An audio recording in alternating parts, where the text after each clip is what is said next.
श्री गणेशाय नमः। श्री गोपीजनवल्लभाय नमः। श्रीमद्भागवत महापुराण चतुर्थ स्कंध अथैकोनत्रिंशोऽध्यायः। पुरंजनोपाख्यान का तात्पर्य। राजा प्राचीन भरी ने कहा, भगवान, मेरी समझ में आपके वचनों का अभिप्राय पूरा नहीं आ रहा है। विवेकी पुरुष ही इनका तात्पर्य समझ सकते हैं, हम कर्म मोहित जीव नहीं।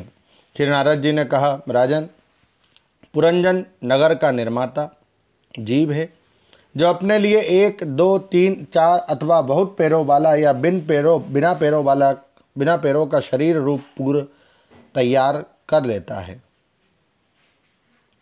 उस जीव का सखा जो अभिज्ञात नाम से कहा गया है, वह ईश्वर है, क्योंकि किसी भी प्रकार के नाम, गुण अथवा कर्मों से जीवों को उसका पता नहीं चलता। जीव ने जब सुख दुख रूप सभी प्राकृत विषयों को भोगने की इच्छा की, तब उसने दूसरे शरीरों के अपेक्षा 9 द्वार, 2 हाथ और 2 पैरों वाला मानव देह ही पसंद किया।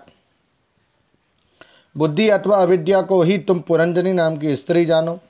इसी के कारण देह और इंद्रिय आदि में मैं मेरेपन का अभाव उत्पन्न होता है, और पुरुष इसी का आश्रय लेकर शरीर में इंद्रियों द्वारा विषयों को भोगता है। 10 इंद्रियां ही उसके मित्र है, जिनसे कि सब प्रकार की ज्ञान और कर्म होते हैं। इंद्रियों की वृत्तियां ही उसकी सखियां, और प्राण, अपान, व्यान, उदान समान रूप 5 वृत्तियों वाला प्राणवायु ही नगर की रक्षा करने वाला 5 फन का सर्प है।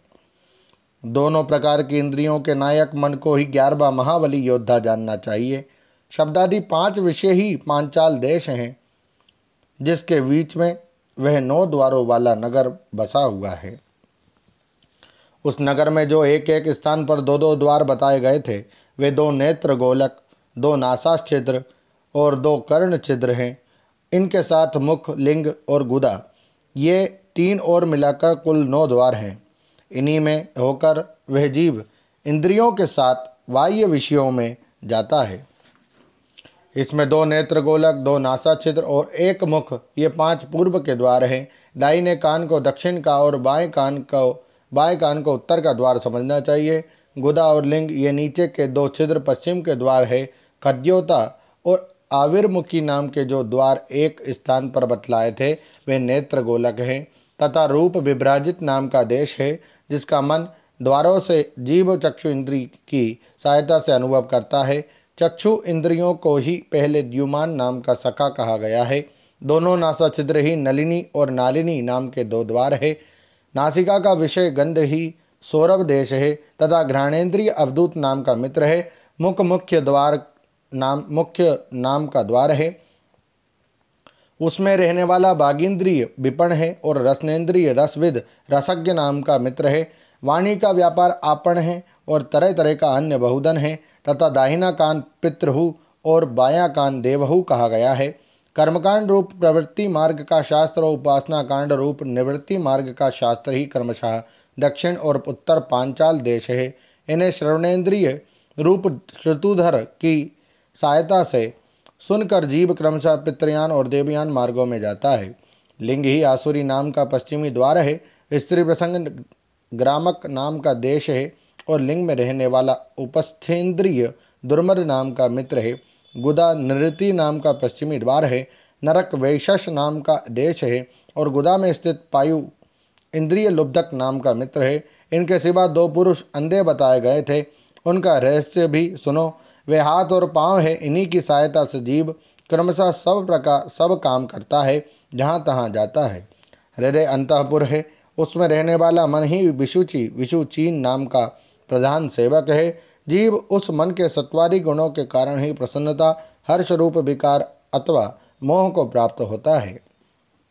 बुद्धि राजमहिषी पुरंजनी जिस प्रकार स्वप्नावस्था में विकार को प्राप्त होती है और जागृत अवस्था में इंद्रियादि को विकृत करती है, उसके गुणों से लिप्त होकर आत्मा जीव भी उसी रूप में उसकी वृत्तियों का अनुकरण करने को बाध्य होता है। यद्यपि वस्तुतः वे उनका निर्विकार साक्षी मात्र ही है। शरीर ही रथ है, उसमें ज्ञानेन्द्रिय रूप 5 घोड़े जुते हुए हैं। देखने में संवत्सर रूप काल के समान ही उसका अप्रतिहत वेग है। वासना में वह गतिहीन है। पुण्य और पाप, ये 2 प्रकार के कर्म ही उसके पहिए हैं। 3 गुण ध्वजा हैं, 5 प्राण डुबरियाँ हैं। मन वागडोर है, बुद्धि सारथी है, हृदय बैठने का स्थान है, सुख दुखादि द्वंद्व जुए हैं, इंद्रियों के 5 विषय उसमें रखे हुए आयुध हैं और त्वचा आदि 7 धातुएं उसके आवरण हैं, 5 कर्मेंद्रियां उसकी 5 प्रकार की गति है। इस रथ पर चढ़कर रथी रूप यह जीव मृग तृष्णा के समान मिथ्या विषयों की ओर दौड़ता है और 11 इंद्रियां उसकी सेना है तथा 5 ज्ञानेंद्रियों के द्वारा उन इंद्रियों के विषयों को अन्याय पूर्वक ग्रहण करना ही उसका शिकार खेलना है। जिसके द्वारा काल का ज्ञान होता है वह संवत्सर ही चंडवेग नामक गंधर्वराज है। उसके अधीन जो 360 गंधर्व बताए गए थे वे दिन हैं और 360 गंधर्वियाँ रात्रि है। ये वारी वारी से चक्कर लगाते हुए मनुष्य की आयु को हरते रहते हैं। वृद्धावस्था ही साक्षात काल कन्या है, उसे कोई भी पुरुष पसंद नहीं करता। तब मृत्यु रूप यमनराज ने लोक का संहार करने के लिए उसे बहन मानकर स्वीकार कर लिया। आदि मानसिक क्लेश और व्याधि रोगादि शारीरिक कष्ट ही उस यवनराज के पैदल चलने वाले सैनिक है तथा प्राणियों को पीड़ा पहुंचाकर शीघ्र ही मृत्यु के मुख में ले जाने वाला शीत और उष्ण 2 प्रकार का ज्वर ही प्रज्वार नाम का उसका भाई है। इस प्रकार यह देहाभिमानी जीव अज्ञान से आच्छादित होकर अनेक प्रकार के आदि भौतिक आध्यात्मिक और आदि दैविक कष्ट भोगता हुआ 100 वर्ष तक मनुष्य शरीर में पड़ा रहता है। वस्तुतः तो वह निर्गुण है, किंतु प्राण इंद्रिय और मन के धर्मों को अपने में आरोपित कर मैं और मेरेपन के अभिमान से बनकर क्षुद्र विषयों का चिंतन करता हुआ तरह तरह के कर्म करता रहता है। यह यद्यपि स्वयं प्रकाश है, तथापि जब तक उसके परम गुरु आत्मस्वरूप श्री भगवान के स्वरूप को नहीं जानता तब तक प्रकृति के गुणों में ही बंधा रहता है। उन गुणों का अभिमानी होने से वह विवश होकर सात्विक राजस और तामस कर्म करता है तथा उन कर्मों के अनुसार भिन्न भिन्न योनियों में जन्म लेता है। वह कभी तो सात्विक कर्मों के द्वारा प्रकाश बहुल स्वर्गादि लोक प्राप्त करता है, कभी राजसी कर्मों के द्वारा दुखमय रजोगुणी लोकों में जाता है जहाँ उसे तरह तरह के कर्मों का क्लेश उठाना पड़ता है, और कभी तमोगुणी कर्मों के द्वारा शोक बहुल तमोमयी योनियों में जन्म लेता है। इस प्रकार अपने कर्म और गुणों के अनुसार देव योनि, मनुष्य योनि अथवा पशु पक्षी योनि में जन्म लेकर वह अज्ञानांध जीव कभी पुरुष, कभी स्त्री और कभी नपुंसक होता है। जिस प्रकार बेचारा भूख से व्याकुल कुत्ता दर दर भटकता हुआ अपने प्रारब्धानुसार कहीं डंडा खाता है और कहीं भात खाता है, उसी प्रकार यह जीव चित्त में नाना प्रकार की वासनाओं को लेकर ऊंचे नीचे मार्ग से ऊपर नीचे अथवा मध्य के लोकों में भटकता हुआ अपने कर्मानुसार सुख दुख भोगता रहता है। आदि दैविक, आदि भौतिक और आध्यात्मिक इन 3 प्रकार के दुखों में से किसी भी एक से जीव का सर्वदा छुटकारा नहीं हो सकता। यदि कभी वैसा जान पड़ता है तो वह केवल तात्कालिक निवृत्ति ही है। वह ऐसी ही है जैसे कोई सिर पर भारी बोझा ढोकर ले जाने वाला पुरुष उसे कंधे पर रख ले। इसी तरह सभी प्रतिक्रिया दुख निवृत्ति जाननी चाहिए।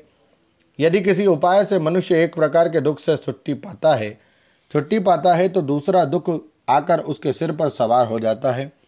शुद्ध हृदय नरेंद्र, जिस प्रकार स्वप्न में होने वाला स्वप्नांतर उस स्वप्न से सर्वथा छूटने का उपाय नहीं है, उसी प्रकार कर्मफल भोग से सर्वथा छूटने का उपाय केवल कर्म नहीं हो सकता, क्योंकि कर्म और कर्मफल भोग दोनों ही अविद्या युक्त होते हैं। जिस प्रकार स्वप्नावस्था में अपने मनोमय लिंग शरीर से विचरने वाले प्राणी को स्वप्न के पदार्थ न होने पर भी भासते हैं, उसी प्रकार ये दृश्य पदार्थ वस्तुता न होने पर भी जब तक अज्ञान निद्रा नहीं टूटती बने ही रहते हैं और जीव को जन्म मरण रूप संसार से मुक्ति नहीं मिलती। अतः इनकी आत्यांतिक निवृत्ति का उपाय एकमात्र आत्मज्ञान ही है। राजन, जिस अविद्या के कारण परमार्थ स्वरूप आत्मा को यह जन्म मरण रूप अनर्थ परंपरा प्राप्त हुई है, उसकी निवृत्ति गुरु स्वरूप श्रीहरि में सुदृढ़ भक्ति होने पर हो सकती है। भगवान वासुदेव में एकाग्रता पूर्वक सम्यक प्रकार से किया हुआ भक्तिभाव ज्ञान और वैराग्य का आविर्भाव कर देता है। राजर्षे, यह भक्तिभाव भगवान की कथाओं के आश्रित रहता है, इसलिए जो श्रद्धापूर्वक उन्हें प्रतिदिन सुनता या पढ़ता है उसे बहुत शीघ्र इसकी प्राप्ति हो जाती है। राजन, जहाँ भगवत गुणों को कहने और सुनने में तत्पर विशुद्ध चित्त भक्तिजन रहते हैं, उस साधु समाज में सब और महापुरुषों के मुख से निकले हुए श्री मधुसूदन भगवान के चरित्र रूप शुद्ध अमृत की अनेकों नदियां बहती रहती है। जो लोग अतृप्त चित्त से श्रवण में तत्पर अपने कर्ण कुहरों द्वारा उस अमृत का छक्कर पान करते हैं, उन्हें भूख प्यास भय शोक और मोह आदि कुछ भी बाधा नहीं पहुंचा सकते। हाय, स्वभावता प्राप्त होने वाले इन क्षुधा पिपासादि विघ्नों से सदा गिरा हुआ जीव समुदाय श्रीहरि के कथामृत सिंधु से प्रेम नहीं करता। साक्षात प्रजापतियों के पति ब्रह्मा जी, भगवान शंकर, स्वयंभुव मनु, दक्षादि प्रजापति गण, सनकादि नैष्ठिक, ब्रह्मचारी मरीचि, अत्रि, अंगिरा, पुलस्त्य, पुलह, क्रतु, भृगु, वशिष्ठ और मैं, ये जितने ब्रह्मवादी मुनिगण हैं, समस्त वांग्मय के अधिपति होने पर भी तप, उपासना और समाधि के द्वारा ढूंढ ढूंढ कर हार गए, फिर भी उस सर्वसाक्षी परमेश्वर को आज तक ना देख सके। वेद भी अत्यंत विस्तृत है, उसका पार पाना हंसी खेल नहीं है। अनेक महानुभाव उसकी आलोचना करके मंत्रों में बताए हुए वज्र, हस्त तत्वादि गुणों से युक्त इंद्रादि देवताओं के रूप में भिन्न भिन्न कर्मों के द्वारा यद्यपि उस परमात्मा का ही यजन करते हैं, तथापि उसके स्वरूप को वे भी नहीं जानते। हृदय में बार बार चिंतन किए जाने पर भगवान जिस समय जिस जीव पर कृपा करते हैं, उसी समय वे लौकिक व्यवहार एवं वैदिक कर्म मार्ग की बद्धमूल आस्था से छुट्टी पा जाता है। वरिहिष्मन, तुम इन कर्मों में परमार्थ बुद्धि मत करो, ये सुनने में ही प्रिय जान पड़ते हैं, परमार्थ का तो स्पर्श भी नहीं करते। ये जो परमार्थवत दीख पड़ते हैं, इसमें केवल अज्ञान ही कारण है। जो मलिनमति कर्मवादी लोग वेद को कर्म परक बताते हैं, वे वास्तव में उसका मर्म नहीं जानते। इसका कारण यही है कि वे अपने स्वरूपभूत लोक आत्म तत्व को नहीं जानते। जहाँ साक्षात श्री जनार्दन भगवान विराजमान है, पूर्व की ओर अग्रभाग वाले कुशाओं से संपूर्ण भूमंडल को आच्छादित करके अनेकों पशुओं का वध करने से तुम बड़े कर्माभिमानी और उद्धत हो गए हो, किंतु वास्तव में तुम्हें कर्म या उपासना किसी के भी रहस्य का पता नहीं है। वास्तव में कर्म तो वही है जिससे श्रीहरि को प्रसन्न किया जा सके, और विद्या वही है जिससे भगवान में चित्त लगे। श्रीहरि संपूर्ण देहधारियों के आत्मा, नियामक और स्वतंत्र कारण है, अतः उनके चरण तले ही मनुष्य के एकमात्र आश्रय हैं, और उन्हीं से संसार में सबका कल्याण हो सकता है। जिससे किसी को अणुमात्र भी भय नहीं होता, वही उसका प्रियतम आत्मा है। ऐसा जो पुरुष जानता है वही ज्ञानी, और जो ज्ञानी है वही गुरु एवं साक्षात श्रीहरि है। श्री नारद जी कहते हैं, पुरुष श्रेष्ठ, यहाँ तक जो कुछ कहा गया है उससे तुम्हारे प्रश्न का उत्तर हो गया। अब मैं एक भली बात ही निश्चित किया हुआ गुप्त साधन बताता हूँ, ध्यान देकर सुनो। पुष्प वाटिका में अपनी हरिणी के साथ विहार करता हुआ एक हरिण मस्त घूम रहा था। वह दूब और आदि छोटे छोटे अंकुरों को चर रहा है। उसके कान भौरों के मधुर गुंजार में लग रहे हैं। उसके सामने ही दूसरे जीवों को मारकर अपना पेट पालने वाले भेड़िए ताक लगाए खड़े हैं, और पीछे से शिकारी व्याध ने वीरने के लिए उस पर बाण छोड़ दिया। परंतु हरिण इतना बेसुध है कि इसे इसका कुछ भी पता नहीं है। एक बार इस हरिण की दशा पर विचार करो। राजन, इस रूपक का आशय सुनो। यह मृत प्राय हरिण तुम ही हो। तुम अपनी दशा पर विचार करो। पुष्पों की तरह ये स्त्रियां केवल देखने में सुंदर हैं। इन स्त्रियों के रहने का घर ही पुष्प वाटिका है। इसमें रहकर तुम पुष्पों के मधु और गंध के समान क्षुद्र सकाम कर्मों के फल रूप जीव और जननेन्द्रिय को प्रिय लगने वाले भोजन तथा स्त्री संग आदि तुच्छ भोगों को ढूंढ रहे हो। स्त्रियों से घिरे रहते हो और अपने मन को तुमने उन्हीं में फंसा रखा है। स्त्री पुत्रों का मधुर भाषण ही भौरों का मधुर गुंजार है। तुम्हारे कान उसी में अत्यंत आसक्त हो रहे हैं। सामने ही भेड़ियों के झुंड के समान काल के अंश दिन और रात तुम्हारी आयु को हर रहे हैं, परंतु तुम उनकी कुछ भी परवाह न कर गृहस्थी के सुखों में मस्त हो रहे हो। तुम्हारे पीछे गुपचुप लगा हुआ शिकारी काल अपने छिपे हुए वाण से तुम्हारे हृदय को दूर से ही बींद डालना चाहता है।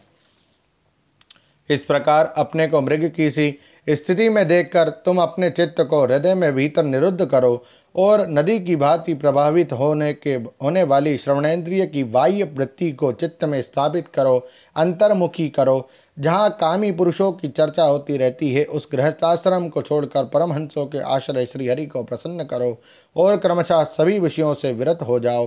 राजा प्राचीन बरीह ने कहा, भगवान, आपने कृपा करके मुझे जो उपदेश दिया है उसे मैंने सुना और उस पर विशेष रूप से विचार भी किया। मुझे कर्म का उपदेश देने वाले इन आचार्यों को निश्चय ही इसका ज्ञान नहीं है। यदि ये इस विषय को जानते तो मुझे इसका उपदेश क्यों न करते। विप्रवर, मेरे उपाध्यायों ने आत्म तत्व के विषय में मेरे हृदय में जो महान संशय खड़ा कर दिया था उसे आपने पूरी तरह से काट दिया। इस विषय में इंद्रियों की गति न होने के कारण मंत्र दृष्टा ऋषियों को भी मोह हो जाता है। वेदवादियों का कथन जगह जगह सुना जाता है कि पुरुष इस लोक में जिसके द्वारा कर्म करता है उस स्थूल शरीर को यहीं छोड़कर परलोक में कर्मों से ही बने हुए दूसरी देह से उनका फल भोगता है। किंतु यह बात कैसे हो सकती है, क्योंकि उन कर्मों का कर्ता स्थूल शरीर तो यहीं नष्ट हो जाता है। इसके सिवा जो कर्म यहाँ किए जाते हैं वे तो दूसरे ही क्षण में अदृश्य हो जाते हैं। वे परलोक में फल देने के लिए किस प्रकार पुनः प्रकट हो सकते हैं। श्री नारद जी ने कहा, राजन, स्थूल शरीर तो लिंग शरीर के अधीन है, अतः कर्मों का उत्तरदायित्व उसी पर है। जिस मनः प्रदान लिंग शरीर की सहायता से मनुष्य कर्म करता है वह तो मरने के बाद भी उसके साथ रहता ही है, अतः वह परलोक में अपरोक्ष से स्वयं उसी के द्वारा उनका फल भोगता है। स्वप्नावस्था में मनुष्य इस जीवित शरीर का अभिमान तो छोड़ देता है, किंतु इसी के समान अथवा इससे भिन्न प्रकार के पशु पक्षी आदि शरीर से वह मन में संस्कार रूप से स्थित कर्मों का फल भोगता रहता है। इस मन के द्वारा जीव जिन स्त्री पुत्रादि को ये मेरे हैं और देहादि को ये मैं हूँ ऐसा कहकर मानता है, उनके किए हुए पाप पुण्यादि रूप कर्मों को भी ये अपने ऊपर ले लेता है और उनके कारण इसे व्यर्थ ही फिर जन्म लेना पड़ता है। जिस प्रकार ज्ञानेंद्रिय और कर्मेंद्रिय दोनों की चेष्टाओं से उनके प्रेरक चित्त का अनुमान किया जाता है, उसी प्रकार चित्त की भिन्न भिन्न प्रकार की वृत्तियों से पूर्व जन्म के कर्मों का भी अनुमान होता है। अतः कर्म अदृष्ट रूप से फल देने के लिए कालांतर में मौजूद रहते हैं। कभी कभी देखा जाता है कि जिस वस्तु का इस शरीर में कभी अनुभव नहीं किया, जिसे ना कभी देखा ना सुना ही है, उसका स्वप्न में वह जैसी होती है वैसा ही अनुभव हो जाता है। राजन, तुम निश्चय मानो कि लिंग देह के अभिमानी जीव को उसका अनुभव पूर्व जन्म में हो चुका है, क्योंकि जो वस्तु पहले अनुभव की हुई नहीं होती उसकी मन में वासना भी नहीं हो सकती। राजन, तुम्हारा कल्याण हो। मन ही मनुष्य के पूर्व रूपों को तथा भावी शरीर आदि को भी बता देता है, और जिनका भावी जन्म होने वाला नहीं होता उन तत्ववेत्ताओं की विदेह मुक्ति का पता भी उनके मन से ही लग जाता है। कभी कभी स्वप्न में देश काल अथवा क्रिया संबंधी ऐसी बातें भी देखी जाती है जो पहले कभी देखी या सुनी नहीं गई, जैसे पर्वत की चोटी पर समुद्र, दिन में तारे तथा अपना सिर कटा दिखाई देना इत्यादि। इनके दिखने में निद्रा दोष को ही कारण मानना चाहिए। मन के सामने इंद्रियों से अनुभव होने योग्य पदार्थ ही भोग रूप में बार बार आते हैं और भोग समाप्त होने पर चले जाते हैं। ऐसा कोई पदार्थ नहीं आता जिसका इंद्रियों से अनुभव ही ना हो सके। इसका कारण यही है कि सब जीव मन सहित है। साधारणतया तो सब पदार्थों का क्रमशः ही भान होता है, किंतु यदि किसी समय भगवत चिंतन में लगा हुआ मन विशुद्ध सत्व में स्थित हो जाए तो उसमें भगवान का संसर्ग होने से एक साथ समस्त विश्व का भी भान हो सकता है। जैसे राहु दृष्टि का विषय न होने पर भी प्रकाशात्मक चंद्रमा के संसर्ग से दिखने लगते हैं। राजन, जब तक गुणों का परिणाम एवं बुद्धि, मन, इंद्रिय और शब्दादि विषयों का संगात यह अनादि लिंग देह बना हुआ है, जब तक जीव के अंदर स्थूल देह के प्रति मैं मेरा इस भाव का अभाव नहीं हो सकता। सुषुप्ति, मूर्छा, अत्यंत दुख तथा मृत्यु और तीव्र ज्वर आदि के समय भी इंद्रियों की व्याकुलता के कारण मैं और मेरेपन की स्पष्ट प्रतीति नहीं होती, किंतु उस समय भी उनका अभिमान तो बना ही रहता है। जिस प्रकार अमावस्या की रात्रि में चंद्रमा रहते हुए भी दिखाई नहीं देता, उसी प्रकार युवावस्था में स्पष्ट प्रतीत होने वाला यह एकादश इंद्रिय विशिष्ट लिंग शरीर गर्भावस्था और बाल्यकाल में रहते हुए भी इंद्रियों का पूर्ण विकास न होने के कारण प्रतीत नहीं होता। जिस प्रकार स्वप्न में किसी वस्तु का अस्तित्व न होने पर भी जागे बिना स्वप्न जनित अनर्थ की निवृत्ति नहीं होती, उसी प्रकार सांसारिक वस्तुएं यद्यपि असत है तो भी अविद्यावश जीव उनका चिंतन करता रहता है, इसलिए उसका जन्म मरण रूप संसार से छुटकारा नहीं हो पाता। इस प्रकार पंच तन्मात्राओं से बना हुआ तथा 16 तत्वों के रूप में विकसित यह त्रिगुणमय संगात ही लिंग शरीर है। यही चेतना शक्ति से युक्त होकर जीव कहा जाता है। इसी के द्वारा पुरुष भिन्न भिन्न देहों को ग्रहण करता है और त्यागता है तथा इसी से उसे हर्ष, शोक, भय, दुख और सुख आदि का अनुभव होता है। जिस प्रकार जोंक जब तक दूसरे तृण को नहीं पकड़ लेती तब तक पहले को नहीं छोड़ती, उसी प्रकार जीव मरण काल उपस्थित होने पर भी जब तक देहारंभक कर्मों की समाप्ति होने पर दूसरा शरीर प्राप्त नहीं कर लेता तब तक पहले शरीर के अभिमान को नहीं छोड़ता। राजन, ये मनः प्रधान लिंग शरीर ही जीव के जन्मादि का कारण है। जीव जब इंद्रिय जनित भोगों का चिंतन करते हुए बार बार उन्हीं के लिए कर्म करता है, तब उन कर्मों के होते रहने से अविद्यावश वह देहादि के कर्मों में बन जाता है। अतएव उस कर्म बंधन से छुटकारा पाने के लिए संपूर्ण विश्व को भगवत रूप देखते हुए सब प्रकार श्रीहरि का भजन करो। उन्हीं से इस विश्व की उत्पत्ति और स्थिति होती है तथा उन्हीं में लय होता है। श्री मैत्रेय जी कहते हैं, विदुर जी, भक्त श्रेष्ठ श्री नारद जी ने राजा प्राचीन वरीह को जीव और ईश्वर के स्वरूप का दिग्दर्शन कराया। फिर वह उनसे विदा लेकर सिद्धलोक को चले गए। तब राजर्षि प्राचीन वरीह हुई प्रजापालन का भार अपने पुत्रों को सौंपकर तपस्या करने के लिए कपिलाश्रम में चले गए। वहां उन वीरवर ने समस्त विषयों की आसक्ति छोड़ एकाग्र मन से भक्तिपूर्वक श्रीहरि के चरण कमलों का चिंतन करते हुए सारूप्य पद प्राप्त किया। निष्पाप विदुर जी, देवर्षि नारद के परोक्ष रूप से कहे हुए इस आत्मज्ञान को जो पुरुष सुनेगा या सुनाएगा वे शीघ्र ही लिंग देह के बंधन से छूट जाएगा। देवर्षि नारद के मुख से निकला हुआ यह आत्मज्ञान भगवान मुकुंद के यश से संबंध होने के कारण त्रिलोकी को पवित्र करने वाला अंतःकरण का शोधक अथवा परमात्मा पद को प्रकाशित करने वाला है। जो पुरुष इसकी कथा सुनेगा वह समस्त बंधनों से मुक्त हो जाएगा और फिर उसे इस संसार चक्र में नहीं भटकना पड़ेगा। विदुर जी, गृहस्थाश्रमी पुरंजन के रूपक से परोक्ष रूप में कहा हुआ ये अद्भुत आत्मज्ञान मैंने गुरुजी की कृपा से प्राप्त किया था। इसका तात्पर्य समझ लेने से बुद्धि युक्त जीव का देहाभिमान निवृत्त हो जाता है तथा उसका परलोक में जीव किस प्रकार कर्मों का फल भोगता है यह संशय भी मिट जाता है। ओम नमो भगवते वासुदेवाय। श्रीमद्भागवते महापुराणे पारमहंस्यां संहितायां चतुर्थे स्कंदे विदुर मैत्रेय संवादे प्राचीन बर्हि नारद संवादो नामैकत्रिंशोऽध्यायः। श्रीराधाकृष्णार्पणमस्तु। हरये नमः, हरये नमः, हरये नमः। जय श्री कृष्ण।